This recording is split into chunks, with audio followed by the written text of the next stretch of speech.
அடக்கம். அதுவே ஆனைமுகமெனும் ஓங்கார விளக்கம். சுழலும் கோள்கள் அவன் சொல் கேட்கும். அவனை தொழுதால் போதும் நல்லதே நடக்கும். ஆனைமுகனை தொழுதால் நவக்கிரகங்களும் மகிழும். நல்லதே நடக்கும், நல்லதே நடக்கும்.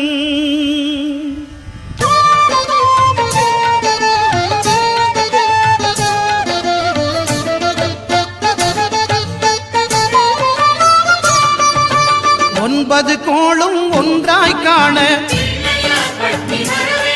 அங்கு கற்பகம் என்னும் கடவுளின் மெய்யில். ஒன்பது கோளும் ஒன்றாய் காண